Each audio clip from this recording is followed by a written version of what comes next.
Hello बच्चों, बहुत बहुत नमस्कार। स्वागत है सभी लोगों का आज के लेक्चर में। क्या मेरी आवाज आ रही है? क्या मैं दिखाई दे रहा हूं? चेक कर लें जरा एक बार फटाफट से और बताएं, जल्दी से चेक कर लें।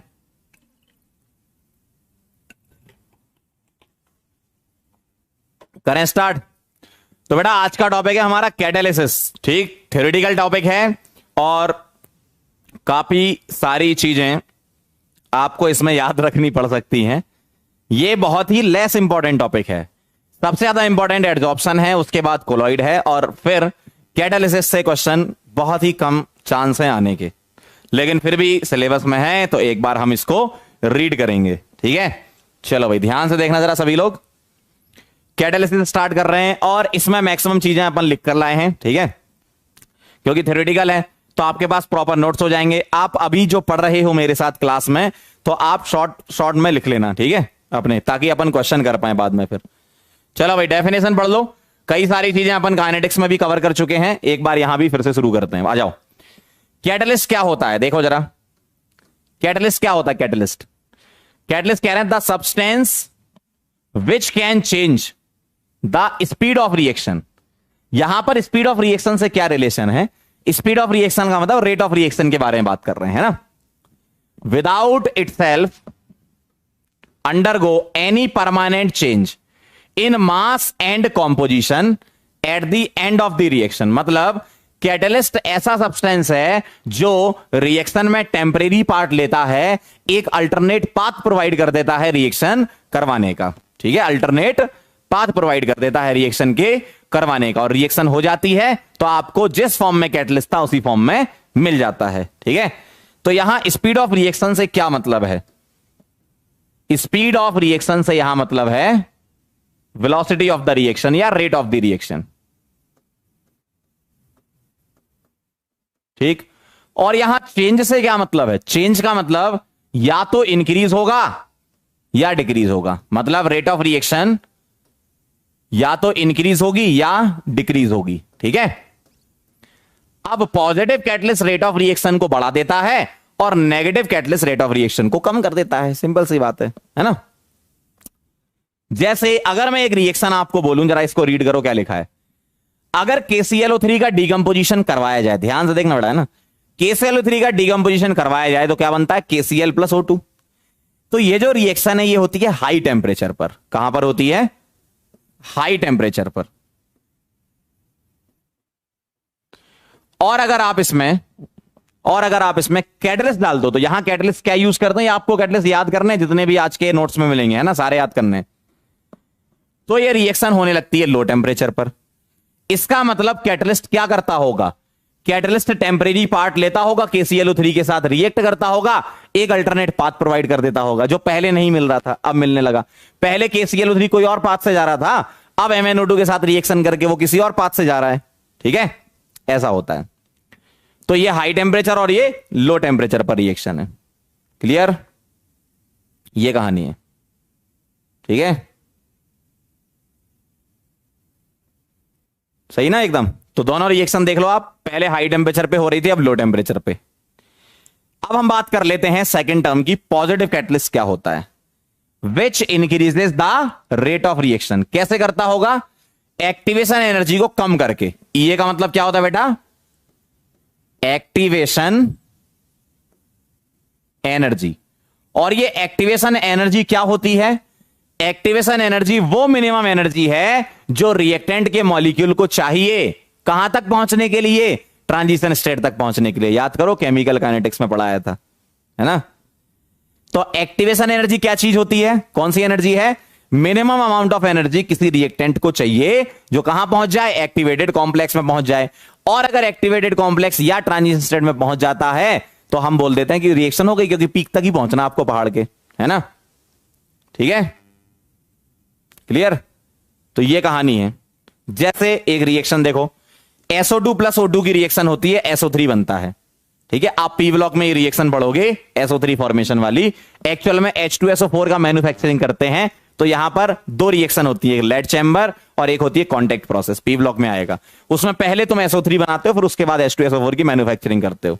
यहां जो कैटलिस्ट यूज करते हैं वेनेडियम पेंटा ऑक्साइड यहां यूज करते हैं, ध्यान रखिएगा, ठीक है। चलो भाई आगे बढ़े। अब अपन ग्राफ समझ लेते हैं। ये ई क्या है? ई मतलब पोटेंशियल एनर्जी हो गई आपकी, और रिएक्शन कोऑर्डिनेट इस तरफ मतलब टाइम फॉर रिएक्शन हो गया।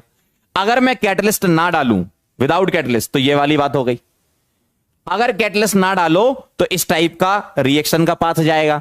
आप मुझे बता सकते हो ये कौन सी रिएक्शन है? एक्सोथर्मिक है कि एंडोथर्मिक है? बताओ बताओ बताओ बताओ बताओ, एक्सोथर्मिक है या एंडोथर्मिक है? जल्दी बोलो।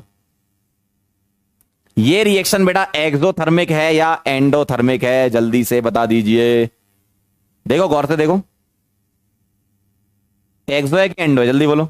वेरी नाइस, बहुत बढ़िया, एक्सोथर्मिक एकदम सही है। कैसे? देखो, रिएक्टेंट की एनर्जी और प्रोडक्ट की एनर्जी का डिफरेंस होता है डेल्टा एच, सही है? मतलब ईपी माइनस, यार उल्टा बोल दिया मैंने, प्रोडक्ट की एनर्जी और रिएक्टेंट की एनर्जी का सम, ऐसा बोलो, सॉरी डिफरेंस, हमने डिफरेंस, प्रोडक्ट की एनर्जी माइनस रिएक्टेंट की एनर्जी, ये क्या होता है आपका? Delta H. अब मुझे बताओ इन दोनों में से कौन सी कम है? ईपी कम है। अगर बेटा ईपी कम है, ईआर ज्यादा है, तो ये वैल्यू क्या निकलने वाली है? नेगेटिव। तो ये एक्सोथर्मिक का ग्राफ है। आप एंडोथर्मिक से भी समझा सकते हो, ठीक है? ठीक, तो यहां पर क्या था? यहां पर क्या था बेटा? ये था आपकी रिएक्टेंट की पोटेंशियल एनर्जी, ठीक है, और ये है आपकी प्रोडक्ट की, ठीक। तो ये एनर्जी कम है, ये एनर्जी ज्यादा है, दिख रहा है आपको साफ साफ? ऐसा होता है। अब अगर मैं आपसे एक्टिवेशन एनर्जी बोलूं, तो एक्टिवेशन एनर्जी विदाउट कैटलिस्ट कितनी है? देखो, अगर एक्टिवेशन एनर्जी विदाउट कैटलिस्ट देखा जाए तो यहां से लेकर पीक तक की, किसके? रेड वाले के, ठीक। और अगर मैं आपसे बोलूं एक्टिवेशन एनर्जी विद कैटलिस्ट क्या है ये, तो आप देखो क्या हुई। पहले एक्टिवेशन एनर्जी ज्यादा थी, देखो जरा साफ साफ दिख रहा है आपको, पहले एक्टिवेशन एनर्जी ज्यादा थी, अब एक्टिवेशन एनर्जी कम हो गई। तो कैटलिस्ट का काम होता है ये अल्टरनेट पाथ प्रोवाइड कर देता है, ठीक है, ठीक है, अल्टरनेट पाथ प्रोवाइड कर देता है ये, क्लियर, ठीक है, ये कहानी है।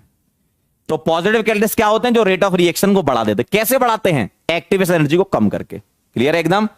फटाफट से इसको रीड कर लीजिए, ठीक है, क्लियर एकदम? आगे बढ़ूं, आगे बढ़ूं। आज आपको ऐसे प्रॉपर वैसे लिख लिख के नोट्स बनाने की जरूरत नहीं है, ये पीडीएफ आपको मिल जाएगी, यही अपने नोट समझ के पढ़ना, ठीक है? काफी चीजें लिख के लाया हूं मैं। चलें आगे बढ़ें, बस आप रीड कर लो ताकि क्वेश्चन करने में आसानी रहे। लिखना चाहो तो शॉर्ट में बना सकते हो नोट्स आप रफ में, ठीक। चलें आगे बढ़ें।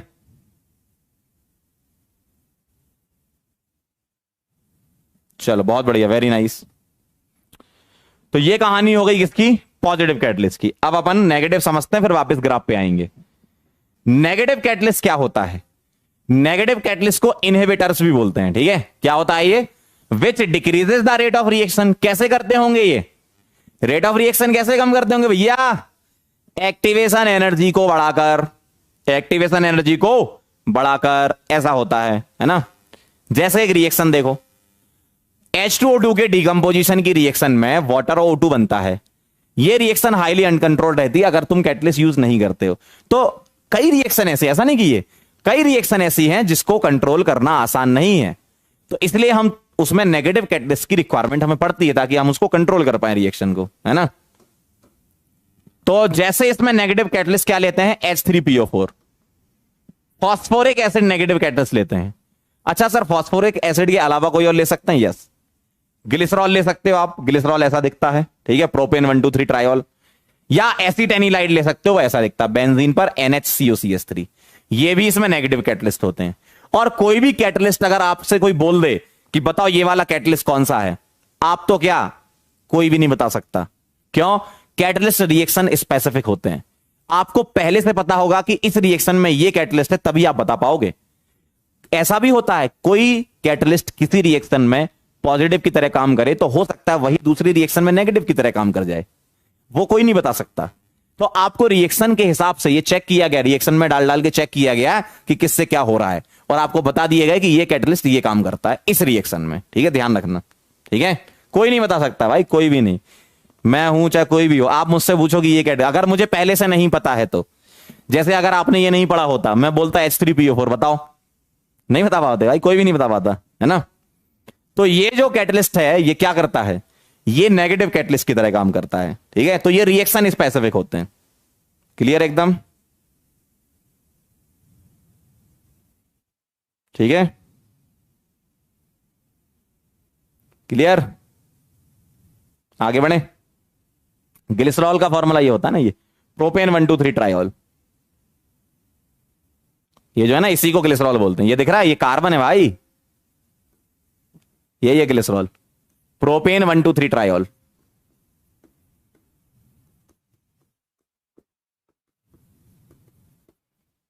ठीक है, आगे बढ़े। कोई भी नहीं बता सकता। हाँ, बहुत बढ़िया। चलो अगला पढ़ो, ऑटो कैटालिसिस की डेफिनेशन। सॉरी। हाँ भाई, ऑटो कैटालिसिस क्या करता है? ऑटो कैटालिसिस क्या होता है? The reaction which catalyse by one of the product, मतलब प्रोडक्ट बने और वही काम कर जाए कैटलिस्ट की तरह, पॉजिटिव कैटलिस्ट की तरह। मतलब कैटलिस्ट बने और यही क्या काम कर जाए, प्रोडक्ट बने और यही क्या काम कर जाए कैटलिस्ट की तरह। ठीक है, मतलब ये वाली जो रिएक्शन है MnO4 negative C2O4 negative oxalate ion, ये परमैंगनेट आयन एसिडिक मीडियम में जब आपस में रिएक्शन करते हैं तो Mn2+ बनता है, CO2 निकलती है, वाटर निकलता है, और ये जो Mn2+ है यही होता है क्या, ऑटो कैटलिस्ट। मतलब ऐसी रिएक्शंस का रेट धीमे धीमे बढ़ता जाएगा। ऑटो कैटालिसिस वाली रिएक्शन का रेट धीमे धीमे क्या होता जाएगा, बढ़ता जाएगा। क्यों क्यों क्यों क्यों क्यों क्यों? जैसे ये बना ये कैटलिस्ट की तरह काम कर जाएगा, रेट ऑफ रिएक्शन को बढ़ाता जाएगा, तो स्पीड ऑफ रिएक्शन बढ़ती जाएगी जैसे ही टाइम आगे बढ़ता जाएगा। ठीक है, क्लियर है? जैसे ही रिएक्शन आगे चलती जाएगी वैसे ही रेट भी बढ़ता जाएगा, रेट भी बढ़ता जाएगा। एक बच्चे का सवाल है, क्या ये कैटलिस्ट नेगेटिव हो सकता है? हो सकता है, लेकिन आपके सिलेबस में नहीं है। ठीक है बेटा, एनसीईआरटी का डिस्कशन आएगा, चिंता मत करो, 1-2 दिन के अंदर। रिकॉर्डिंग उसकी शायद स्टार्ट हो गई है।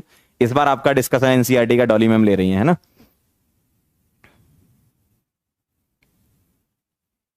2-1 दिन के अंदर डलवा देंगे एनसीईआरटी डिस्कशन। ठीक है, चलें आगे बढ़े। प्रोमोटर्स की अगर मैं बात करूं, देखो प्रोमोटर्स क्या होते हैं। प्रोमोटर्स क्या करते हैं, enhance the activity of the catalyst. मतलब ये कैटलिस्ट से बोलते हैं कि जाओ जाओ और रिएक्शन करो, जाओ और अपने लक्ष्य की प्राप्ति करो। ठीक है, ये क्या करते हैं, एक्टिविटी को बढ़ा देते हैं, एक्टिविटी को बढ़ा देते हैं। जैसे बहुत सिंपल सा एग्जांपल है, जैसे N2 की रिएक्शन होती है H2 के साथ तो अमोनिया बनता है। यहां जो आयरन है देखो Fe, Fe यहां पर कैटलिस्ट होता है, और जो मॉलिब्डेनम है, मॉलिब्डेनम यहां प्रोमोटर होता है। अब एक बहुत बेहतरीन एग्जांपल समझो, इसका नाम हैबर्स प्रोसेस है। ठीक है, नाम लिखना चाहो तो लिख लो, वैसे आप पी ब्लॉक में पढ़ते हो उसको, हैबर्स प्रोसेस है। तो जो हैबर्स प्रोसेस होती है मैन्युफैक्चरिंग ऑफ अमोनिया, उसमें आयरन जो होता है वो कैटलिस्ट और एमओ प्रोमोटर। इसका मतलब क्या, ध्यान सुनना, एक रिएक्शन है, मतलब नीट का एग्जाम है। ठीक है, किसका एग्जाम है, नीट का। नीट का एग्जाम किसे देना है, आपको। ठीक, मैं कौन हूं, प्रोमोटर, ऐसा है। मतलब एग्जाम आपको देना है, मैं सिर्फ क्या कर रहा हूं, मैं मेन रिएक्शन में पार्ट नहीं ले रहा, मैं एग्जाम नहीं दे रहा। एग्जाम कौन दे रहा, आप लोग। तो आप क्या हुए, क्या हुए, पॉजिटिव कैटलिस्ट। हम क्या हुए, प्रोमोटर। आप क्या हुए, पॉजिटिव कैटलिस्ट। हम क्या हुए, प्रोमोटर। ऐसा है। ठीक है, तो हम क्या कर रहे हैं, तुम्हारी एक्टिविटी को बढ़ा रहे हैं। मतलब मॉलिब्डेनम क्या करता है, आयरन से बोलता है जाओ बेटा अपने लक्ष्य की प्राप्ति करो जरा।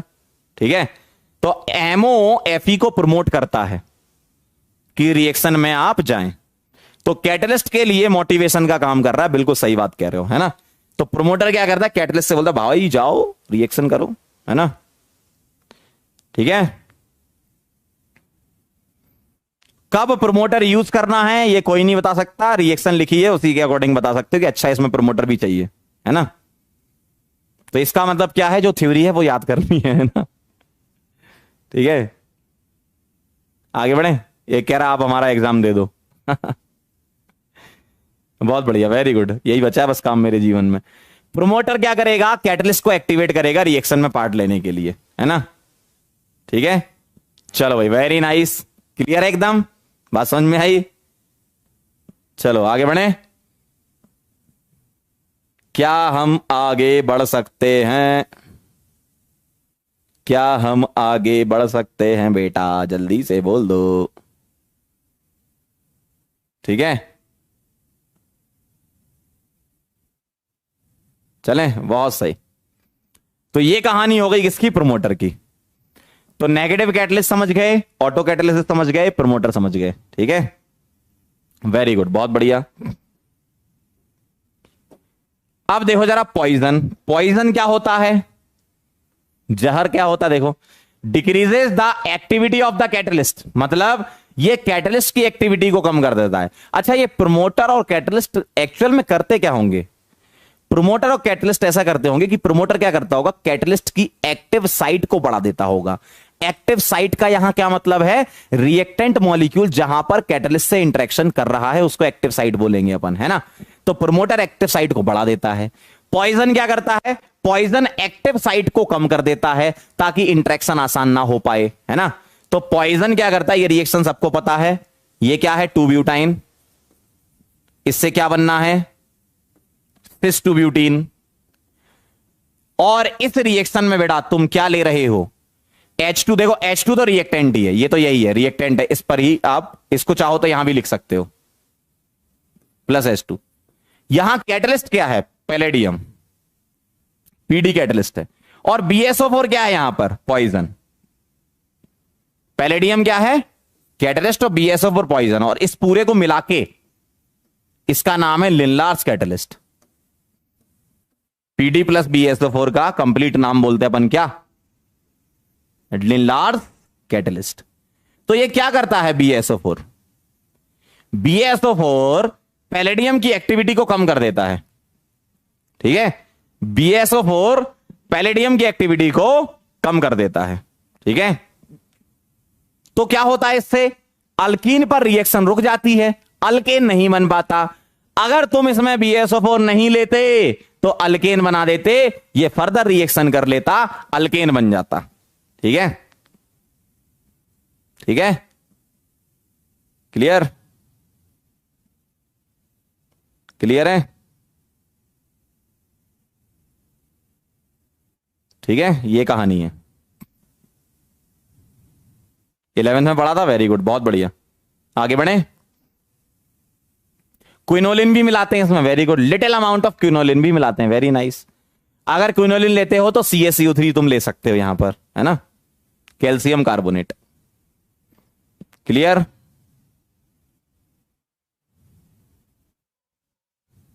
ठीक है। क्या मैं आगे बढ़ सकता हूं, इजाजत है भाई, मालिक लोग जल्दी बताओ। ठीक है, आगे बढ़े, यस सर। तो ये हो गया पॉइजन। अब समझ लेते हैं टाइप ऑफ कैटालिसिस, कितने टाइप के होते हैं, बड़ा आसान है। टाइप्स ऑफ कैटालिसिस देखेंगे, एक होता है होमोजीनियस और एक हेट्रोजीनियस, है ना। होमोजीनियस क्या होता है, when reactant and catalyst are in same phase. इसका क्या मतलब है, अगर रिएक्टेंट गैस तो कैटलिस्ट भी गैस, रिएक्टेंट सॉलिड कैटलिस्ट भी सॉलिड, रिएक्टेंट लिक्विड कैटलिस्ट भी लिक्विड। जैसे आप रिएक्शन देखो, आपको अपने आप आइडिया लग जाएगा। देखो SO2 प्लस O2 क्या बन रहा है, देखो SO3 तो बन रहा है, आपको प्रोडक्ट पे नजर ही नहीं माननी, होमोजीनियस पता करना। यहां देखो ये क्या है, गैस, ये क्या है, गैस, ये क्या है, गैस, बस गैस गैस गैस, सभी गैस, रिएक्टेंट भी गैस, कैटलिस्ट भी gas, liquid liquid liquid, reactant भी लिक्विड, कैटलिस्ट भी लिक्विड। ठीक, यहां देखो जरा, एक्वस मतलब लिक्विड ही है, वाटर लिक्विड, H2SO4 लिक्विड, ऐसा। इस रिएक्शन का नाम है लेड चैम्बर प्रोसेस। ये पी ब्लॉक में डिटेल में आप पढ़ोगे, बस मैं नाम लिख देता हूं, है ना। लेड चैम्बर प्रोसेस, ठीक। ये है हाइड्रोलिसिस ऑफ एस्टर, ये ऑर्गेनिक में आता है, हाइड्रोलिसिस ऑफ एस्टर, ठीक। और ये वाली होती है इन्वर्जन ऑफ केन शुगर। ये एक्चुअली में पता क्या होता है, ये इसका नाम है सुक्रोज, ठीक है। और इस रिएक्शन को इन्वर्जन बोलते हैं, इन्वर्जन ऑफ केन शुगर बोलते हैं। ये आएगी कार्बोहाइड्रेट में, अभी बस मैं नाम लिख देता हूं ना, इन्वर्जन ऑफ केन शुगर, ठीक है। तो होमोजीनियस कैटालिसिस क्या होते हैं, होमोजीनियस कैटालिसिस क्या होते हैं, ये गैस तो ये भी गैस, ये लिक्विड तो ये भी लिक्विड, ये एक्वस मतलब लिक्विड मतलब रिएक्टेंट और कैटलिस्ट का फेज सेम हो जाए, ठीक है। क्लियर एकदम। चलो भाई आगे बढ़े, देख लो एक बार। देखो यहां इसका नाम लेड चैम्बर है, ध्यान रखना ये वाला। और पीछे मैंने जो बताया था ना एक, उसका कांटेक्ट प्रोसेस है, चाहो तो इसको लिख लो, कहां गई, ये हैबर्स थी, ये है कांटेक्ट प्रोसेस। कांटेक्ट और लेड चैम्बर दोनों ही H2SO4 की मैन्युफैक्चरिंग में यूज करते हैं, पी ब्लॉक में डिटेल में पढ़ोगे, बस नाम लिख दिया अभी। ये कांटेक्ट है और ये क्या है, लेड चैम्बर, ठीक है। रिएक्ट जो जितना भी कैटलिस्ट मैं पढ़ाऊं सारा ही याद करना है, ठीक है। आगे बढ़े, क्या मैं आगे बढ़ सकता हूं। पॉइजन इज हार्मफुल और यूजफुल। बेटा पॉइजन को अगर तुम्हें कंट्रोल करने के लिए लेना है तब तो वो यूजफुल हो गया रिएक्शन के लिए, और कंट्रोल करने के लिए नहीं लेना है, फर्जी में डाले जा रहे हो, तब तो वो हार्मफुल है ना, ठीक है। ठीक, आगे बढ़े, इजाजत है।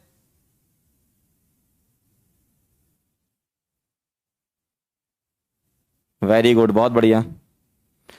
अच्छा ये वाली स्यूडो फर्स्ट ऑर्डर रिएक्शन है, एक बच्चा कह रहा बिल्कुल सही, हाँ सही है, स्यूडो फर्स्ट ऑर्डर है ये वाली, एकदम सही कह रहे हो। चलो भाई आगे बढ़ते हैं। अब आ जाओ हेट्रोजीनियस कैटालिसिस पर। बहुत सिंपल है, देखो हेट्रोजीनियस कैटालिसिस क्या, when reactant and catalyst are in different phase, अलग अलग फेज में होंगे। जैसे देखो गैस गैस सॉलिड, देखो ये गैस है, ये गैस है, ये सॉलिड है, देखो यहां पर गैस गैस सॉलिड, ये देखो गैस गैस सॉलिड, ये देखो लिक्विड गैस सॉलिड। रिएक्टेंट और कैटलिस्ट का डिफरेंट फेज हो जाए तो क्या हो जाएगा, क्या हो जाएगा, हेट्रोजीनियस हो जाएगा, सिंपल सा है। ये रिएक्शन तो हम पीछे लिख चुके हैं, कांटेक्ट प्रोसेस है ये वाली कौन सी है, हैबर्स प्रोसेस है। इसका नाम लिख लो, इसको दे ओस्टवाल्ड प्रोसेस। अभी मैं नाम आपको सिर्फ लिखवा रहा हूं क्योंकि पी ब्लॉक में पढ़ ही लोगे इसको डिटेल में, लेकिन मैं नाम तो लिखवा दूं कम से कम, है ना। इसके बाद भी कुछ होता है आगे, है ना। ओस्टवाल्ड प्रोसेस है ये, ठीक। और ये आप जानते हो हाइड्रोजिनेशन है। ये क्या है, हाइड्रोजिनेशन, वेजिटेबल ऑयल से घी, है ना, ऐसा है। क्लियर बेटा, ये सारा ही का सारा ही याद करना है, लेकिन इसमें से आने के चांसेस बहुत मिनिमम है, ठीक है। और ये चीजें आपको वैसे भी याद हो ही जाएंगी, क्यों, पी ब्लॉक में रिएक्शंस आप याद करोगे ही, इसलिए मैं नाम भी लिखवा रहा हूं, है ना, तो याद हो जाएंगे ऑटोमेटिकली आपको, ठीक। चलें आगे बढ़े, ठीक है।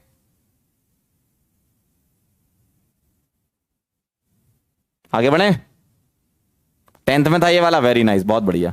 चलो भाई, तो ये कहानी है हेट्रोजीनियस की। अब चलते हैं एड्जॉर्प्शन की थ्योरी पर। कौन से वाले एड्जॉर्प्शन की, देखो जरा, हेट्रोजीनियस कैटालिसिस में चल रहे हैं अपन, ठीक है। हेट्रोजीनियस कैटालिसिस क्यों, यूजुअली बेटा ऐसा होता है कि हेट्रोजीनियस कैटालिस्ट जो होते हैं वो सॉलिड फॉर्म में होते हैं। आप देखो जरा, मोस्ट ऑफ द रिएक्शन, मतलब लगभग सारी ही रिएक्शन आप बोल सकते हो सॉलिड फेज में होती हैं। देखो जब कैटालिस्ट किस में होता है, सॉलिड में, देखो सॉलिड सॉलिड सॉलिड सॉलिड। तो सॉलिड में हेट्रोजीनियस में एडजॉर्प्शन थ्योरी लगती है। क्यों लगती है? क्योंकि सॉलिड के लिए रिएक्शन कराना आसान है ना। क्यों? सॉलिड कैटलिस्ट होगा तो बहुत अच्छा है, आपको एक पर्टिकुलर जगह पता होगी कि यहां रिएक्शन करानी है। गैस के मॉलिक्यूल तो इधर उधर भागेंगे, लिक्विड के भी दूर दूर रहेंगे। सॉलिड तो एकदम फिक्स है ना भाई, सॉलिड की सरफेस तो एकदम फिक्स है, पता है हमें कि यही रिएक्शन करानी है। तो अगर रिएक्शन करानी है तो सॉलिड पर कौन सी रिएक्शन होगी? एडजॉर्प्शन वाली। ठीक है, तो हम एडजॉर्प्शन को प्रेफरेंस देते हैं यहां पर। तो एडजॉर्प्शन थ्योरी से मुझे एक्सप्लेन करना है कि ए प्लस बी से ए बी कैसे बनेगा। ठीक है, ए प्लस बी से ए बी कैसे बनेगा। ठीक है, एडजॉर्प्शन थ्योरी में हम क्या समझा रहे हैं? ए की रिएक्शन बी से हुई तो ए बी कैसे बना। ध्यान से देखना, मैंने यहां पर कोई कैटलिस्ट ले लिया, सॉलिड कैटलिस्ट। तो सॉलिड कैटलिस्ट को इस तरीके से हम रिप्रेजेंट करते हैं। अब ये जो रिप्रेजेंटेशन है ये क्या है? ये कैटलिस्ट की सरफेस है। ठीक है, ये ऑक्सीजन नहीं है, ये हम यहां पर इनका नाम रखते हैं, इनको बोलते हैं एक्टिव साइट्स। क्या बोलते हैं? एक्टिव साइट्स बोलते हैं इनको, ध्यान रखना। क्या बोलते हैं? Active sites. तो ये ऑक्सीजन मत याद कर लेना कि बोलो सर ऑक्सीजन कहां से आ गए हैं। ये क्या है? Active sites. तो सॉलिड यहां पर हमारा कैटलिस्ट है और सॉलिड में ये एक्टिव साइट है। बेटा एक्टिव साइट क्या होती है? एक्टिव साइट का मतलब रिएक्टेंट जिस जगह कैटलिस्ट के साथ इंटरेक्शन कर रहा है उस जगह को एक्टिव साइट बोल देते हैं। रिएक्शन जिस जगह पर रिएक्टेंट जिस जगह पर इंटरेक्शन कर रहा है उसको एक्टिव साइट। जैसे मान लो मैं इस बोर्ड पर मान लो मैं मुक्का मारूं, ठीक है, ऐसे मुक्का मार रहा हूं, तो ये एक्टिव साइट हो गई। मतलब रिएक्टेंट जहां पर इंटरेक्शन कर रहे हैं उसको बोल रहे हैं क्या? Active site. ठीक, तो क्या कहानी है यहां पर? ध्यान से देखना। मेरे पास एक रिएक्टेंट ए है, दूसरा रिएक्टेंट बी है। ये क्या करेंगे? ये अप्रोच करेंगे कहां पर? कैटलिस्ट की सरफेस पर। तो ये अप्रोच करेंगे कैटलिस्ट की सरफेस पर, इनका क्या होगा? एडजॉर्प्शन। तो पहली प्रोसेस यहां पर देखो क्या लिखा है, ये पहली प्रोसेस जो होगी वो क्या होगी? एडजॉर्प्शन। तो यहां लिख रहा हूं मैं स्टेप 1। ठीक है, फर्स्ट पॉइंट क्या है? स्टेप 1। स्टेप 1 क्या है? एडजॉर्प्शन ऑफ किसका? ए and B on catalyst, on surface of catalyst भी बोल सकते हैं ना। तो कैटलिस्ट की सरफेस पर ए और बी का क्या हो रहा है? एडजॉर्प्शन हो रहा है। कैटलिस्ट की सरफेस पर ए और बी का क्या हो रहा है? एडजॉर्प्शन। मतलब ये ए और बी के मॉलिक्यूल इसकी सरफेस पर आकर टिक जाए। एडजॉर्प्शन में तो पता ही है ना, या तो वीक फोर्स या स्ट्रॉन्ग फोर्स, जानते हो आप, एडजॉर्प्शन पढ़ चुके हो है ना। तो ये ए और बी क्या करेंगे? कैटलिस्ट की सरफेस के साथ जुड़ जाएंगे, आइदर वीक फोर्स और स्ट्रॉन्ग फोर्स। ठीक है, क्लियर? ठीक है, तो ये कहानी है। तो ए और बी का क्या हो गया? अट्रैक्शन हो गया। किसके साथ? सरफेस के साथ। ठीक है, अब ध्यान से देखो, ऐसा दिखने लगेगा। देखो, ए वाला इससे और बी वाला इससे जुड़ जाएगा एक्टिव साइट से। ठीक है, वीक फोर्स या स्ट्रॉन्ग केमिकल बॉन्ड, एडजॉर्प्शन आपको पता ही है। ठीक, ठीक है। अब क्या होगा? अब यहां पर ध्यान से देखना, अब यहां पर ये और ये आपस में इंटरेक्ट करेंगे। अब इनका इंटरेक्शन स्टार्ट होगा, किसका? ए और बी का। क्योंकि ट्रांजिशन स्टेट तो बनना जरूरी है ना, इन दोनों का इंटरेक्शन होना जरूरी है, तभी तो प्रोडक्ट बनेगा, ऐसे थोड़ी बन जाएगा प्रोडक्ट। तो ए और बी आपस में क्या करेंगे? रिएक्शन कर लेंगे, इंटरेक्शन दिखाएंगे, मतलब बॉन्ड फॉर्मेशन करेंगे। तो ए और बी का बॉन्ड फॉर्मेशन हो जाएगा, तो क्या बनेगा? इंटरमीडिएट फॉर्म हो जाएगा। देखो यहां देखो, ए और बी का बॉन्ड फॉर्म हो गया यहां पर। ठीक, तो क्या बन गया? इंटरमीडिएट। अभी मैं यहां पर थोड़ी देर के लिए इस वाले पार्ट को हटा रहा हूं, ये जो डैश डैश वाला है। ठीक है, ध्यान से देखना है ना। तो आपको ऐसा दिखेगा, सही है, ऐसा दिखेगा आपको। देखो, पहले ए और बी ने क्या कर लिया? सरफेस के साथ बॉन्ड बना लिया, एडजॉर्प्शन हो गया। अब ए और बी आपस में क्या करेंगे बेटा? इंटरेक्ट करेंगे। क्या करेंगे? इंटरेक्ट करेंगे। Very nice. तो ए और बी इंटरेक्ट करके क्या बना लेंगे? ऐसा। इसको क्या बोलोगे तुम? ट्रांजिशन स्टेट या एक्टिवेटेड कॉम्प्लेक्स। ठीक है, ये क्या हो गया? ट्रांजिशन स्टेट या एक्टिवेटेड कॉम्प्लेक्स इसका नाम। ठीक, और इंटरमीडिएट फॉर्म होने के बाद जब ट्रांजिशन स्टेट बन गया, इससे प्रोडक्ट फॉर्मेशन में क्या होगा? अब यहां पर देखो जरा, ये बॉन्ड टूट जाएगा। कौन सा? देखो, ये हम यहां से डिटैच कर देंगे। क्या बोलेंगे इसको? क्या बोलेंगे? डिसऑप्शन। पहले एडजॉर्प्शन, फिर interaction between reactant molecule, intermediate formation हुआ, उसके बाद ये हट जाएगा तभी तो प्रोडक्ट बनेगा ए बी, है ना। तो ये यहां से तोड़ दो, तोड़ दिया तो ए बी अलग हो गया और ये साइट अलग हो गई, ठीक है। यहां पर देखो ए बी अलग हो गया इनसे, तो यहां क्या बन गया ए बी। क्या प्रोसेस है ये, डीसॉर्प्शन। तो पहली प्रोसेस क्या थी, adsorption of A and B on catalyst. Second step, interaction between A and B या bond formation between A and B.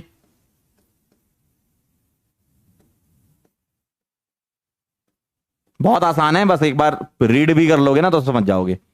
ए और बी के साथ इंटरेक्शन हो गया, क्या बना, इंटरमीडिएट फॉर्मेशन, ठीक है। क्या बन गया, इंटरमीडिएट।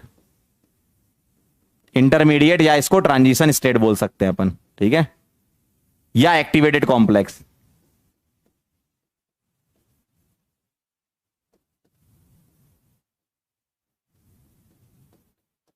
ठीक, सेकंड स्टेप हो गया।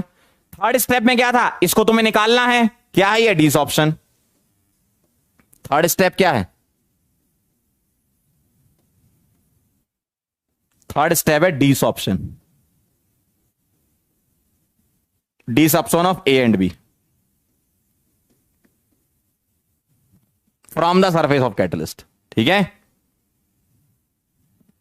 ठीक है। तो ये बहुत सिंपल सी चीज है, एक बार रीड भी कर लोगे तो समझ में आ जानी चाहिए, अगर थोड़ा सा भी दिमाग है तुम में तो, है ना। एक्टिव साइट मीडियम प्रोवाइड करेगा सर। एक्टिव साइट मतलब मीडियम नहीं होता, एक्टिव साइट मतलब जगह है। जैसे अभी मैं जहां खड़ा हूं वो मेरी एक्टिव साइट है कि मैं एक जगह खड़ा हूं, ठीक है। तुम जहां बैठे हो वो तुम्हारी एक्टिव साइट हो गई, ठीक। अगर मैं इस पेन से लिखना चालू कर दूं यहां पर तो ये इसकी एक्टिव साइट हो गई, ऐसा होता है, ठीक है। क्लियर, ठीक है, वेरी गुड, बहुत बढ़िया। आगे बढ़े, क्या मैं आगे बढ़ सकता हूं जल्दी फटाफट से, वेरी गुड, बहुत बढ़िया, जल्दी से बोल दो, फटाफट बोल दो, क्लियर है, आगे बढ़िए। धन्यवाद, गोलगप्पे। कुछ भी लिखते हो सर, समझ में नहीं आ रहा, वेरी गुड, बहुत बढ़िया, रीड कर लो इसको, समझ जाओगे, ठीक। आगे बढ़े, क्लियर एकदम। तो ये कहानी है इसकी एडजॉर्प्शन थ्योरी की। कुछ फीचर्स के बारे में हम बात कर रहे हैं, जैसे एक्टिविटी के बारे में, ठीक है, ध्यान से देखना। Important features of solid catalyst. देखो, कैटलिस्ट को सॉलिड फॉर्म में लेना बहुत बढ़िया रहता है, क्योंकि तुम्हें पता रहता है ना रिएक्शन कहां करानी है, जगह पता रहती तुम्हें सॉलिड में, तो है ना, वेरी गुड। क्या फीचर है, एक्टिविटी। एक्टिविटी के बारे में देखो जरा, it depends on strength of chemisorption to the large extent. इसका मतलब क्या है, आपने डेफिनेशन पढ़ी है कैटलिस्ट की, क्या थी, द सब्सटेंस टेम्परेरी पार्ट लेता है, कोई सब्सटेंस है वो टेम्परेरी पार्ट लेता है, किसमें, रिएक्शन में। टेम्परेरी पार्ट लेने का मतलब क्या है, अपना इंटरेक्शन या बॉन्डिंग दिखाएगा, किसके साथ, कैटलिस्ट रिएक्टेंट के साथ दिखाएगा। तो कैटलिस्ट क्या करता है, टेम्परेरी पार्ट लेता, मतलब बॉन्ड फॉर्मेशन तो करता है ना। इसलिए बोला गया है कि जितना ज्यादा केमिसॉर्प्शन होगा उतना आसान रहेगा, एक्टिविटी उसकी बढ़ जाएगी ना, उतना आसान रहेगा रिएक्शन कराना, ठीक है, ठीक। तो it depends on strength of chemisorption to the large extent, मतलब कैटलिस्ट क्या करता है, रिएक्टेंट एंड कैटलिस्ट आपस में क्या करते हैं, केमिसॉर्प्शन। रिएक्टेंट क्या करता है, कैटलिस्ट के साथ इंटरेक्शन दिखाता है, ठीक है, ये कहानी है यहां पर।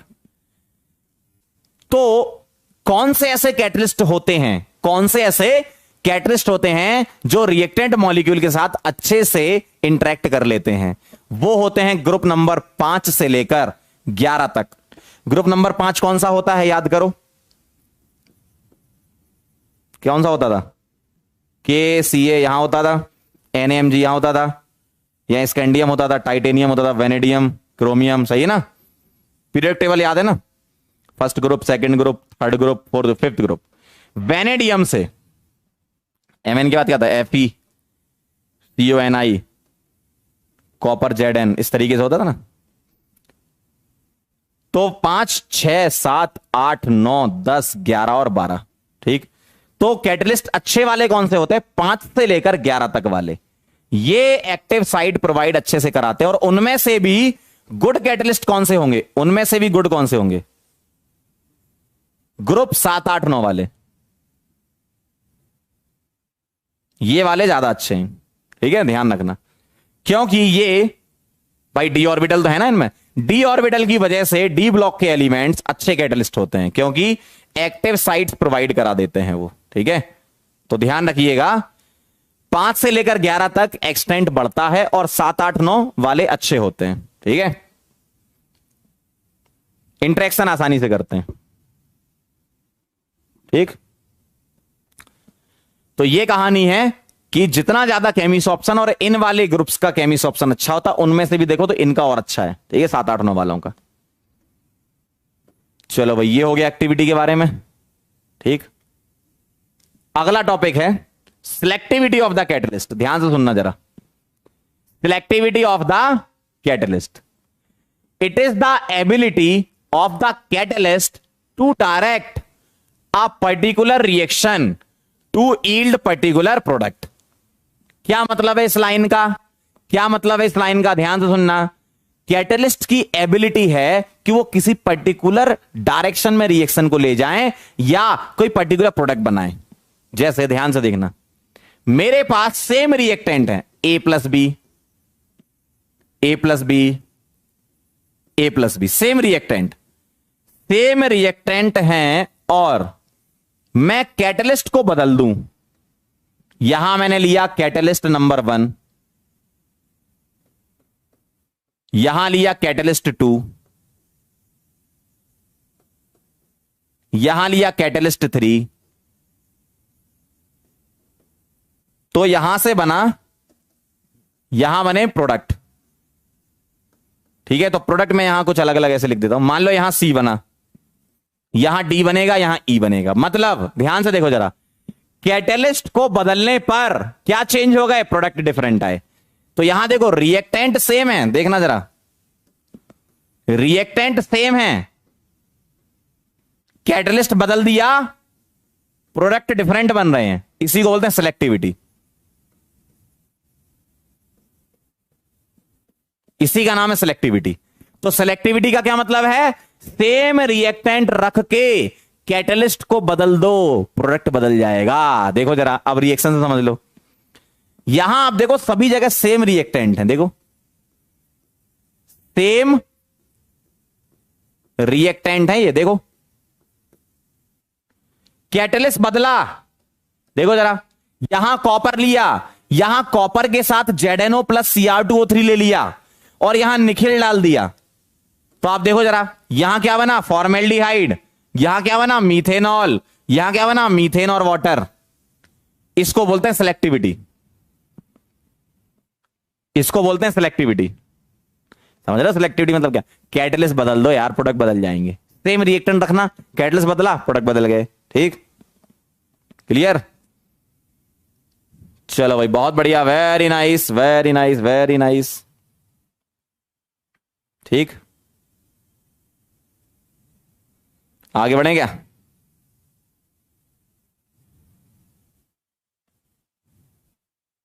आगे बढ़े क्या?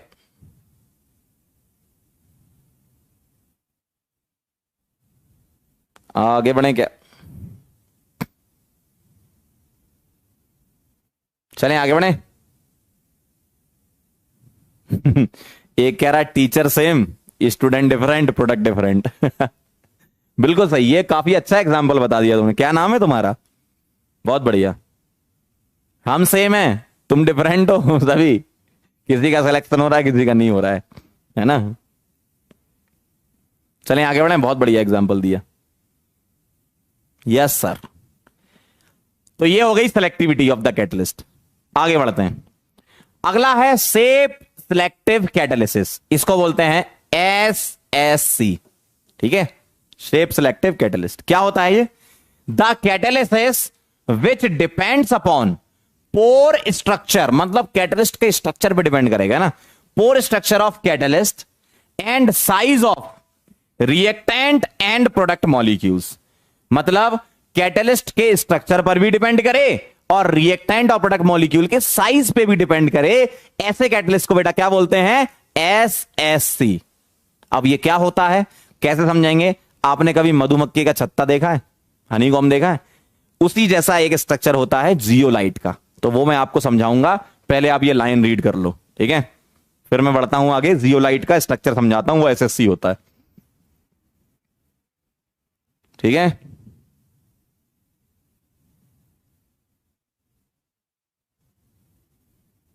आगे बढ़े, चलो भाई ध्यान से देखना, जरा ध्यान से देखना। जियोलाइट से समझ लो, जियोलाइट जो है वो एसएससी होते हैं, ठीक है? Zeolites are good shape selective catalyst because they have honeycomb like structure. Honeycomb तो आप जानते ही हो, इसमें पोर्स होते हैं, ठीक है?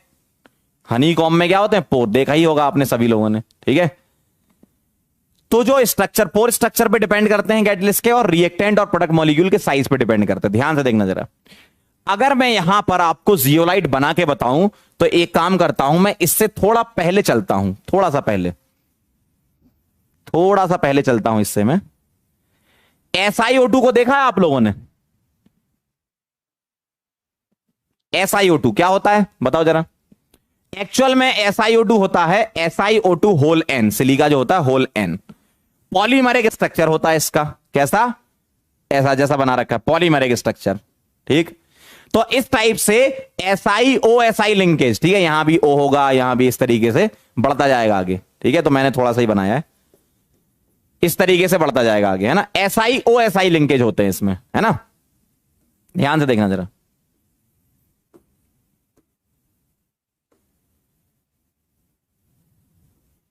अब आप क्या करो, ध्यान सुनना।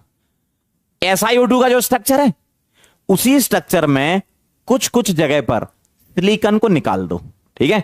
कुछ कुछ जगह पर सिलिकॉन को निकाल दो, तो मैं निकाल देता हूं सिलिकॉन को, ठीक है? ध्यान से देखना। यहां से मैंने सिलिकॉन को निकाल दिया और इसकी जगह एल्यूमिनियम रख दो।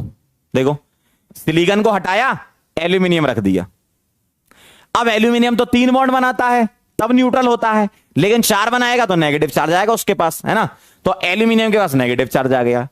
अब इस नेगेटिव चार्ज को कौन सेटिस्फाई करता है? चार्ज सेटिस्फाई करने के लिए अल्कली और अल्कलाइन मेटल को यूज किया जाता है। तो यहां एक नेगेटिव है, तो यहां एक प्लस वाला लगा दो। तो यहां क्या लगा दिया उन्होंने? Na+, ऐसा। तो आप ऐसा देखोगे कि SiO2 का स्ट्रक्चर अब चेंज हो गया। पहले SiO2 में सारे सिलिकॉन, सारे ऑक्सीजन थे, अब क्या हो गया? कुछ जगह पर सिलिकॉन हटाते जाओ, एल्यूमिनियम लगाते जाओ, माइनस चार्ज देते जाना, और उस माइनस को कैटायन यानी कि अल्कली मेटल से सेटिस्फाई कर देते हैं, ठीक? इसका मतलब क्या होता है? इसका मतलब यह होता है कि अगर आपसे कोई पूछे बताओ जियोलाइट का स्ट्रक्चर क्या है, तो एग्जैक्ट स्ट्रक्चर तो नहीं बता सकते, लेकिन हां यह तो बता सकते हो कि क्या क्या होता है जियोलाइट में। एग्जैक्ट स्ट्रक्चर नहीं बता सकते ना, क्यों? आपको थोड़ी पता कितने सिलिकॉन हमें रिप्लेस करने हैं, कितने सिलिकॉन रिप्लेस करने हैं ना? तो जियोलाइट में AlOSi लिंकेज होंगी कहीं कहीं पर, ठीक है? अब कितनी होंगी वो नहीं बता सकते, क्योंकि 3D स्ट्रक्चर है, बहुत बड़ा है, नहीं पता ना कितना है ना? लेकिन ये तो तुम्हें पता है। अगर कोई तुमसे पूछे बताओ बेटा जियोलाइट क्या होता है, तो आप बोलना फॉर्मूला तो मुझे याद नहीं है, क्योंकि फॉर्मूला कैसे बता सकते हो, क्योंकि स्ट्रक्चर पॉलीमरिक है। लेकिन हां मुझे यह पता है, इसमें सोडियम होगा, इसमें एल्यूमिनियम होगा, इसमें ऑक्सीजन होगा, इसमें सिलिकॉन होगा, ठीक है? ऐसा है, ठीक है ना? ना ये बेटा ध्रुव डोपिंग नहीं है। ध्रुव कह रहे सर इज इट डोपिंग? ये डोपिंग थोड़ी होती है। डोपिंग में तो सॉलिड सॉलिड की मिक्सिंग होती है ना? क्लियर? क्लियर है? तो इसमें क्या होता है, SiO2 की जो स्ट्रक्चर होती है, किसकी? SiO2 की जो स्ट्रक्चर होती है, उसमें कुछ जगह पर हम एल्यूमिनियम लगा देंगे और माइनस चार्ज को सेटिस्फाई करा देंगे Na+ से, ऐसा होता है, ठीक है? अब ध्यान से देखना जरा, अब ध्यान से देखना जरा। एक रिएक्शन आपको याद करनी है, कौन सी वाली? ये वाली। ये रिएक्शन पेट्रोलियम इंडस्ट्री में बहुत यूज होती है।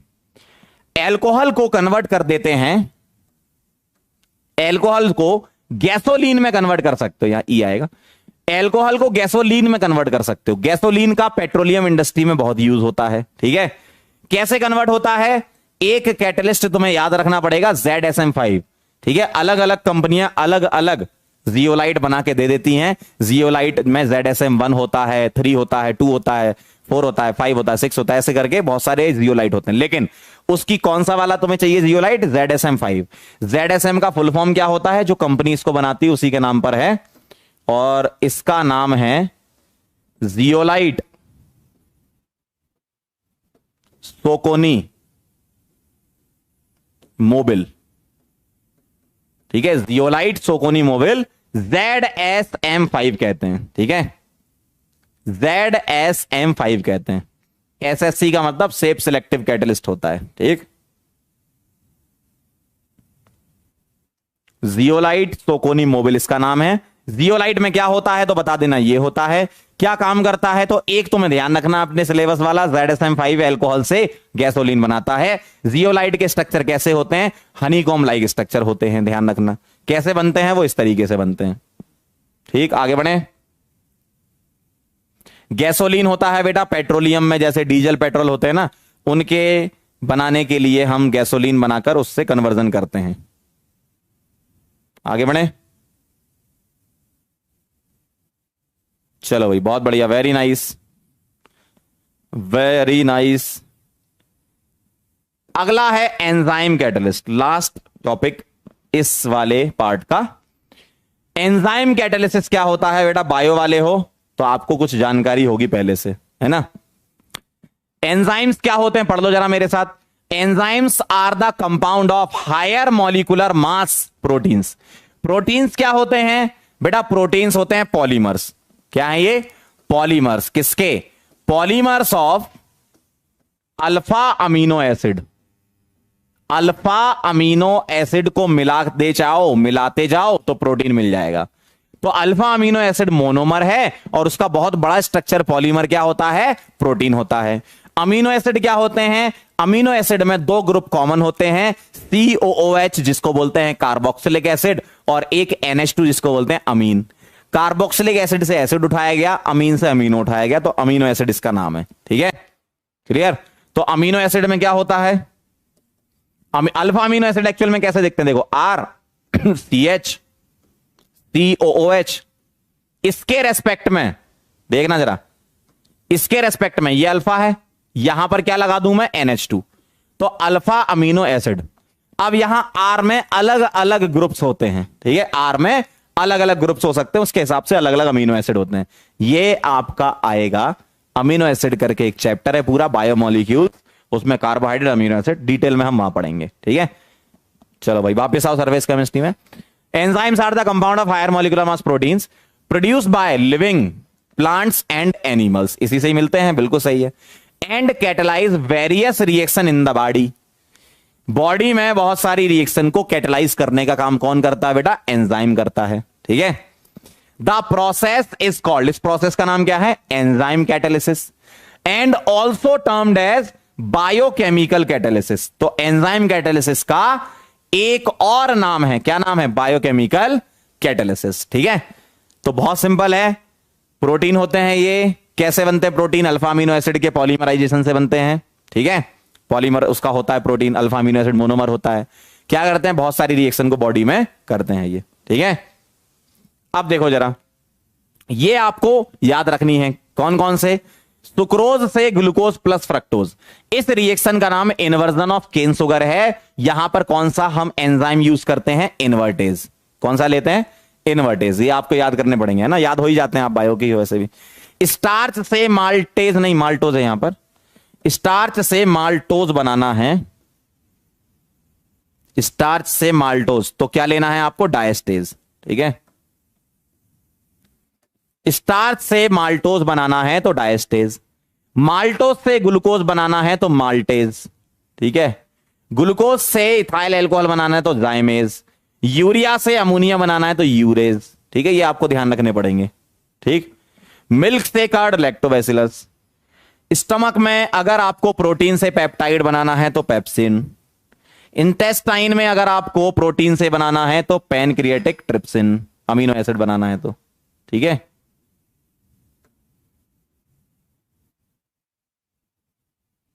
ठीक, तो ये आपको कैटलिस्ट याद करने पड़ेंगे, ठीक है। स्टार्च से माल्टोज में डायस्टेज आ रहा है, फिर माल्टोज यहां आ गया, माल्टोज से ग्लूकोज में माल्टेज, ग्लूकोज से इथाइल अल्कोहल में जाइमेज, ठीक है। क्लियर? चलो भाई, बहुत बढ़िया, वेरी नाइस। आगे बढ़ूं क्या? ये था तुम्हारा एंजाइम कैटालिसिस, ठीक। चलें, वेरी गुड, बहुत बढ़िया, बहुत बढ़िया।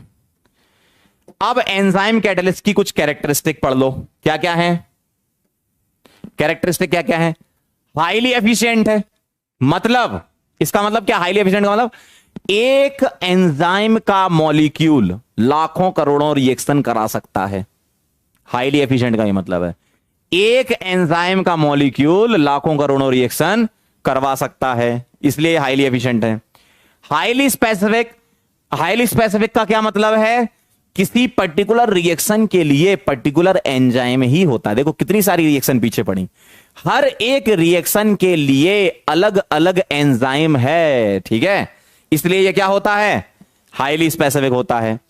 Highly active under optimum pH, pH 5 से 7 को ऑप्टिमम माना जाता है बॉडी के लिए, ठीक है। तो हाईली एक्टिव होता है, ऑप्टिमम पीएच 5 से 7 होता है। Highly active under optimum temperature 298 से 310 केल्विन के आसपास होना चाहिए, तभी ये हाईली एक्टिव होंगे, ठीक है। अगला देखो, इंक्रीजिंग एक्टिविटी बाय एक्टिवेटर्स। अब देखो जरा, जैसे तुम्हारे कैटलिस्ट में प्रोमोटर होते थे वैसे ही यहां पर एक्टिवेटर हैं। एक्टिवेटर जैसे ये आयन हो गए, एंड को एंजाइम्स जैसे विटामिन वगैरह हो गए। तो अपन विटामिन वगैरह लेते हैं तो एंजाइम को एक्टिव कर देते हैं, तो वो बहुत सारी रिएक्शन करवा देते हैं, ठीक है। तो एक्टिविटी इंक्रीज किससे होती है? एक्टिवेटर से। जैसे इस टाइप के आयन हो गए या को एंजाइम, आप विटामिन ले सकते हो। Inhibitor and poison decreases the activity. Enzyme की एक्टिविटी कौन कम कर देगा? ड्रग। तो विटामिन खाओगे अच्छे रहोगे, ड्रग लोगे बेकार हो जाओगे, है ना, ये कहानी है, ठीक। तो ये है increasing activity by vitamin, decreasing activity by drug, ठीक है। क्लियर? क्लियर है बेटा? ये थ्योरेटिकल चैप्टर है भाई, इसमें कोई न्यूमेरिकल न्यूमेरिकल नहीं है, थ्योरी थ्योरी है कैटलिस्ट वाले में तो, है ना। आगे बढ़े क्या? हम आगे बढ़ सकते हैं? क्वेश्चन भी करवाएंगे, पहले इसको थ्योरी तो पढ़ लो, ठीक है। क्या मैं आगे बढ़ सकता हूं? चलो भाई, वेरी नाइस, ये कहानी है। अब इसकी मैकेनिज्म समझ लो कैसे होती है। एंजाइम की मैकेनिज्म कैसी होती है? पहला पॉइंट पढ़ेंगे, there are large number of cavities present on the surface of enzyme.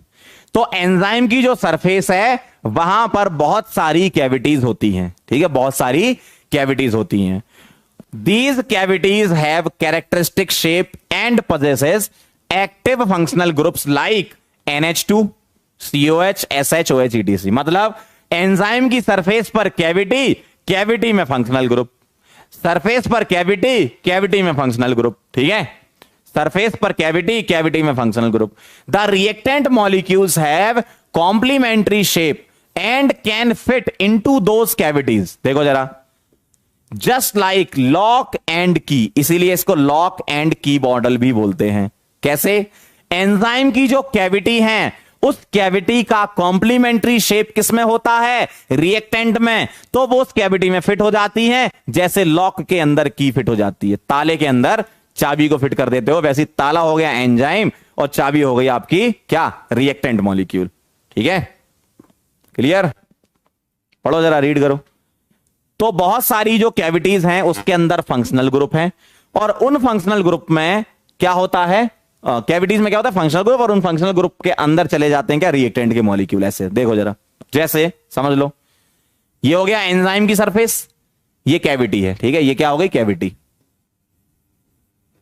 ये जो कैविटी है इसका कॉम्प्लीमेंट्री शेप रिएक्टेंट का है, तो रिएक्टेंट इस एंजाइम के अंदर फिट हो जाएगी, फिट हो जाएगी, है ना। तो रिएक्टेंट इस एंजाइम के अंदर फिट हो गई इस तरीके से, ठीक है, ऐसे फिट हो गई। अब ये फिट हो गई तो निकल भी सकती है, फिट भी हो सकती है, निकल भी सकती है। मतलब ये पहला स्टेप जो है वो स्लो एंड रिवर्सिबल होता है। भाई ये इसके अंदर भाई ताला था, चाबी डाली निकाली, चाबी डाली निकाली, मतलब वो तो कर सकते हो ना। तो रिएक्टेंट एंजाइम फिट हो गया, निकल भी सकता है, तो इसलिए स्लो और रिवर्सिबल है, ठीक है।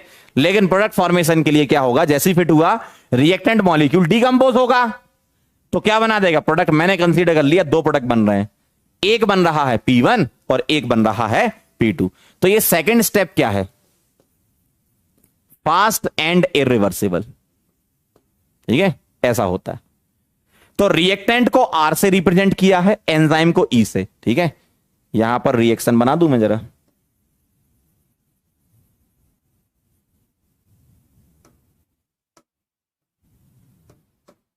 देखो इसको R से रिप्रेजेंट किया और इसको E से।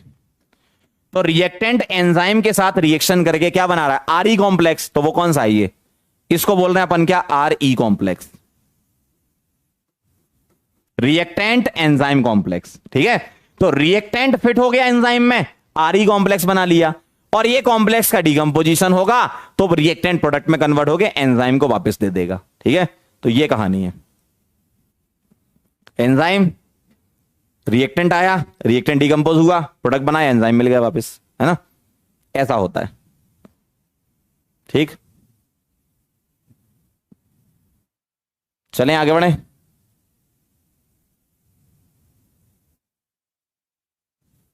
आपको नोट नहीं करना, पहले ही बोला था मैंने, ये सारी चीजें एक एक करके लिखोगे तो पागल हो जाओ। मैं आपको ये इसलिए तो लिख के लाया हूं कि आपको PDF मिलेगी, आप आराम से उसको रीड करके याद कर लेना, रिएक्शंस रिएक्शंस रिएक्शंस आप लिख लेना, है ना, बाद में। आगे बढ़े, समझने पर फोकस करो, है ना। Catalyst are promoter of enzyme, क्या बोल रहे थे, कोई बोल रहा था catalyst are promoter of enzyme, ऐसा मत बोलो, एक्टिवेटर्स आर प्रोमोटर, ऐसा बोलो, activator are promoter for enzyme, ठीक है। देख लो एक बार, अरे बहुत आसान है, देख लो भाई एक बार, क्या ही है इसमें, बहुत आसान है, ठीक है। चलें आगे, क्या मैं आगे बढ़ सकता हूं भैया, इजाजत है आगे बढ़ूं।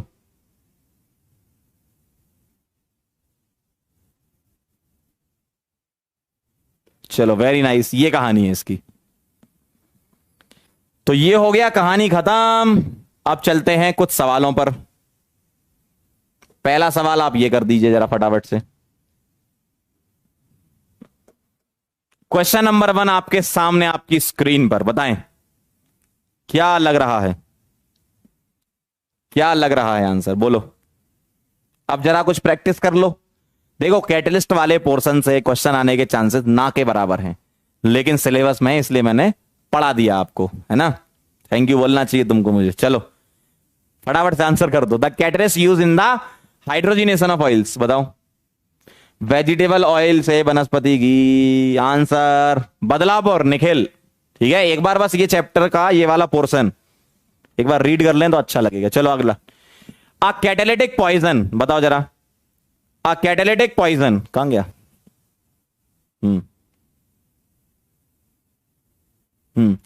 अ catalytic poison render the catalyst ineffective, बताओ। A catalytic poison renders the catalyst ineffective. Poison का काम क्या होता है, पॉइजन क्या होता है, ये मेन रिएक्शन में पार्ट नहीं लेता, ये वाला मेन रिएक्शन में पार्ट नहीं लेता। ये क्या करता है, ये कैटलिस्ट की एक्टिविटी को कम कर देगा, कैटलिस्ट की एक्टिविटी को कम कर देगा। तो मेन रिएक्शन में पार्ट नहीं लेता है, ये कैटलिस्ट की एक्टिविटी को कम कर देगा। कैसे कम कर देगा, देखो इतना तो कंफर्म है कि पॉइजन कैटलिस्ट की जो सरफेस है वहां पर कुछ ना कुछ गेम करेगा, मतलब एडजॉर्प्शन तो होगा। तो एडजॉर्प्शन जैसी चीजें तो आएंगी। सी वाला और डी वाला तो मैं काट देता हूं, ठीक है। अब किसके साथ एडजॉर्प्शन करेगा, रिएक्टेंट के साथ करेगा या इसके साथ, जल्दी बताओ। ये एडजॉर्प्शन करेगा किसके साथ, कैटलिस्ट के साथ। कैटलिस्ट के साथ एडजॉर्प्शन करके उसकी एक्टिविटी को कम कर देगा। भाई पॉइजन क्या करेगा, पॉइजन का काम क्या है? कैटलिस्ट की जो एक्टिव साइट थी, जहां पर रिएक्टेंट मॉलिक्यूल रिएक्शन कर रहा था, उन एक्टिव साइट को ब्लॉक कर देगा। कैसे ब्लॉक करेगा? वहां पर खुद अपना एडजॉर्प्शन करा देगा, पहले ही एक्टिव साइट को ब्लॉक कर देगा। ठीक है, ठीक है। तो पॉइजन कैटलिस्ट की एक्टिव साइट को ब्लॉक कर देगा। ठीक है, देखो, it adsorb the molecule of the reactant, ये तो गलत है ना, रिएक्टेंट के मॉलिक्यूल थोड़ी एडजॉर्ब करेगा, कैटलिस्ट की सरफेस पर एडजॉर्प्शन करेगा। ठीक है, रिएक्टेंट के साथ पॉइजन रिएक्ट करता है क्या? नहीं ना। रिएक्शन कौन करता है भाई? कैटलिस्ट ही तो करता है रिएक्शन। पॉइजन क्या करता है? उसकी एक्टिविटी कम करता है। किसकी? कैटलिस्ट की। ठीक है, चलो भाई। ओ भाई, कहां चले गए? यहां था। अगला सवाल, द फंक्शन ऑफ जाइमेज इज। जाइमेज का क्या फंक्शन है? जल्दी बताओ। द फंक्शन ऑफ जाइमेज इज, जल्दी बोल दो फटाफट से। जाइमेज का क्या फंक्शन है? जल्दी बताओ, क्या फंक्शन है जाइमेज का? आगरा, बदलापुर, चेन्नई, ढोलकपुर, पढ़ो। क्या फंक्शन है जाइमेज का? पढ़ो पढ़ो पढ़ो। अरे बता सकते हो आंसर यार इसका। Change starch into sucrose. क्या ये बात सही है? गलत है ना? तो स्टार्च से, सॉरी, स्टार्च इनटू शुगर, गलत है। जाइमेज का काम है ग्लूकोज से अल्कोहल और CO2 बनाना। सीधे याद होगा, आप आंसर लगा सकते हो सीधा, है ना। आप ये समझ लो बायो के आंसर लगा रहे हो, याद होगा सीधे लगाओ। ठीक है, बदलापुर एकदम सही है। अगला सवाल, the conversion of maltose to glucose is possible by. बताओ, conversion of maltose to glucose, जल्दी बोलो। क्या लग रहा है आंसर? माल्टोज टू ग्लूकोज, जल्दी बोलो। माल्टोज टू ग्लूकोज, बहुत बढ़िया, very nice. Zymase, lactase, maltase, diastase में से क्या आंसर है? The conversion of maltose to glucose. Maltose से ग्लूकोज जा रहे हो तो माल्टेज, माल्टोज से ग्लूकोज जाना मतलब माल्टेज। चेन्नई एकदम सही है। ठीक है, वेरी गुड। अगला, SSC catalyst in a reaction catalyse by. देखो एंजाइम जिगलर, देखो जिगलर नट्टा कैटलिस्ट तुम्हारा आएगा पॉलीमर चैप्टर में ना, तो आप आंसर अभी किस में बताओ? A, C और D में से। ये पॉलीमर चैप्टर में आता है जिगलर नट्टा कैटलिस्ट, है ना। जिगलर नट्टा किस में आता है? पॉलीमर्स में। फटाफट से बता दो, बाकी आंसर बताओ।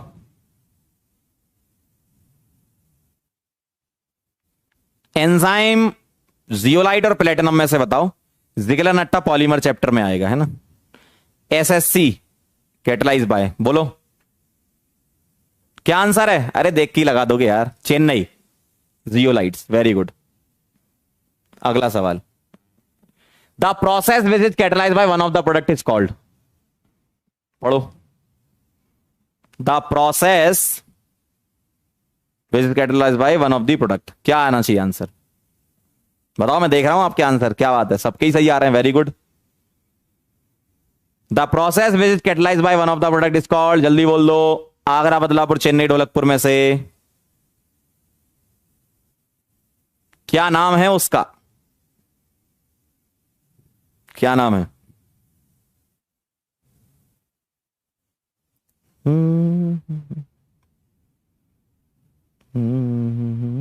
वेरी गुड, बहुत बढ़िया, सबका सही है। क्या आंसर है? Auto catalysis. अगला, अन इनहिबिटर इज एसेंशियली, बोलो बोलो, इनहिबिटर क्या होता है?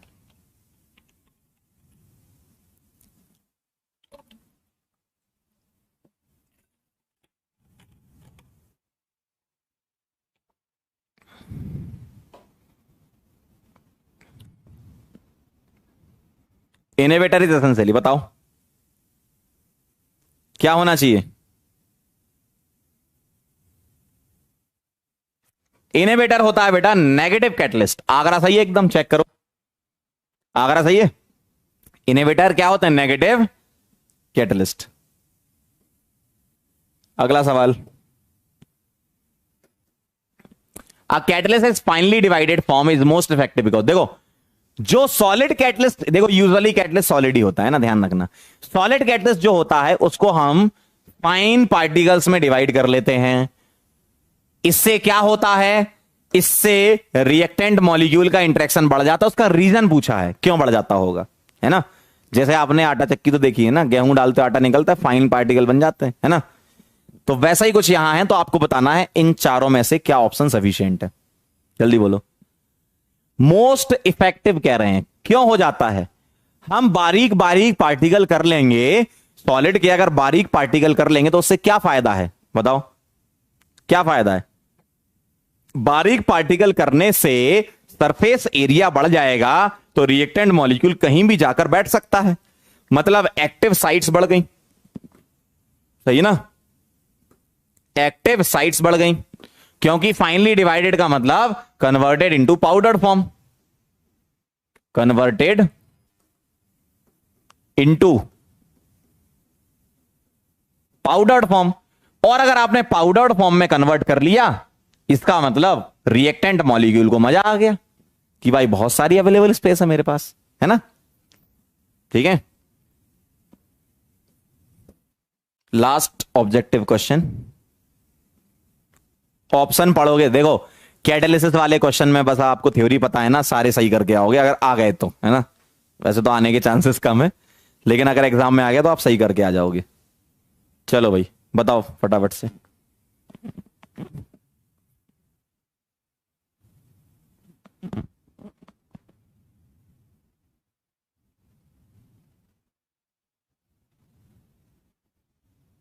क्या लग रहा है आंसर, सोच लो।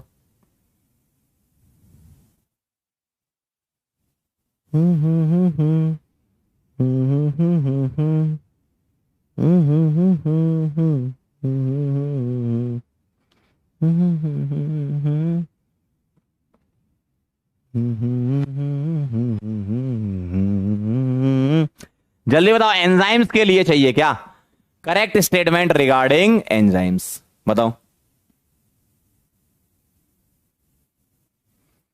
Enzymes are specific biological catalyst that normally works at high temperature, गलत बात, ऑप्टिमम टेम्परेचर पे वर्क करते हैं। Enzymes are normally heterogeneous catalysis decreases reaction rate, गलत बात, रिएक्शन रेट बढ़ाते हैं। Enzymes are specific biologically catalyst with low molecular mass, गलत बात, हाई मॉलिक्यूलर मास के प्रोटीन होते हैं ये। लास्ट पढ़ो जरा, 3 गलत है तो 1 सही होगा ना। Enzymes are specific biological catalyst that are very specific in nature, एकदम सही है। हर एक रिएक्शन के लिए अलग अलग एंजाइम कैटलिस्ट होता है, क्लियर, ठीक है, क्या बात है, बहुत बढ़िया। तो ये कहानी ऑब्जेक्टिव सवालों की हो गई। एनसीईआरटी के 1-2 क्वेश्चन और डिस्कस कर लेते हैं, जैसे ये वाला एनसीईआरटी का सवाल है, डिस्कस करना जरूरी है। देखो क्या कह रहे हैं, इन हैबर्स प्रोसेस, जानते हो हैबर्स प्रोसेस क्या होती है, N2 + 3H2 क्या बनेगा, इससे क्या बनेगा अंकल, देखो इससे बनेगा 2 टाइम्स अमोनिया, सही है। हाइड्रोजन इज ऑब्टेन बाय, ध्यान से सुनना, हैबर्स प्रोसेस ही होती है, अब सुनना, hydrogen is obtain by reacting methane with steam in NiO catalyst, the process is known as steam reforming. ठीक है, तो ये हो गई आपकी हैबर्स, ये क्या हो गई हैबर्स, ठीक है। स्टीम रिफॉर्मिंग क्या होती है, मैं यहां लिख देता हूं, स्टीम रिफॉर्मिंग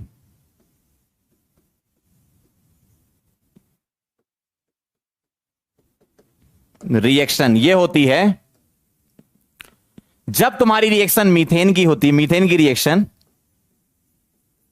स्टीम के साथ, तो ये बनाता है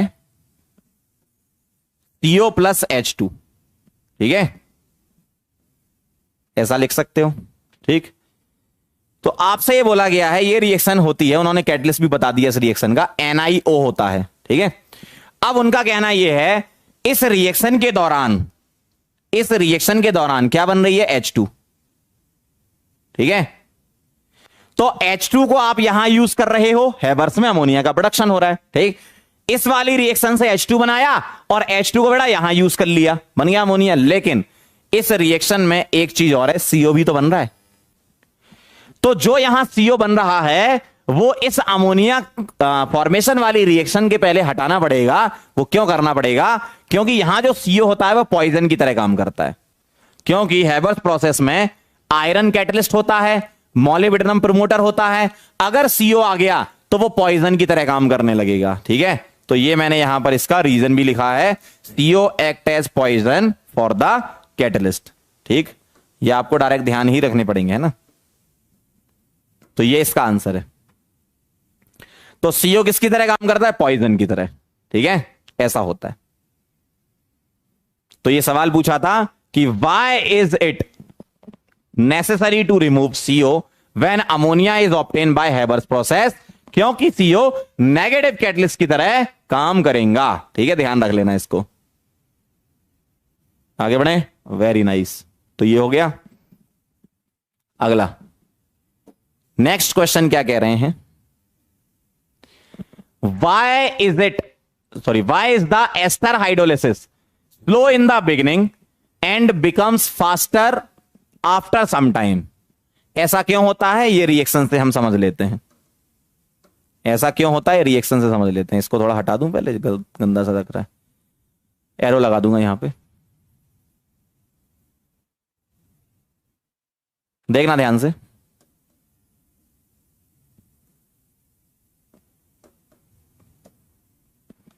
ये रिएक्शन है इसकी, है ना। अब सुनना जरा ध्यान से।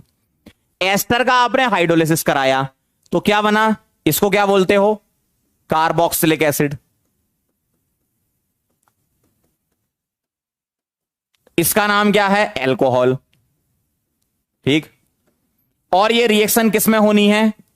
Acidic medium. H+ लिखने का मतलब क्या हो गया बेटा?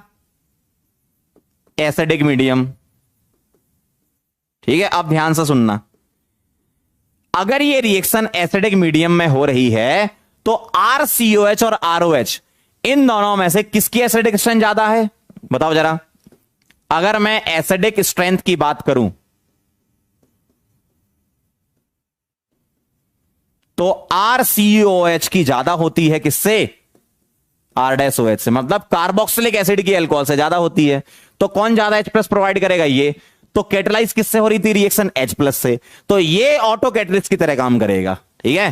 तो ये ध्यान रख लेना, एसिड यहां पर ऑटो कैटलिस्ट की तरह काम करता है। एल्कोहल क्यों नहीं करता? क्योंकि इनमें से एसिडिक इसकी ज्यादा है, ठीक है। ऐसा होता है, ठीक है, ऐसा होता है। क्लियर है एकदम? तो RCOH यहां पर ऑटो कैटलिस्ट होता है। सही एकदम। चलो भाई, बहुत बढ़िया, ठीक।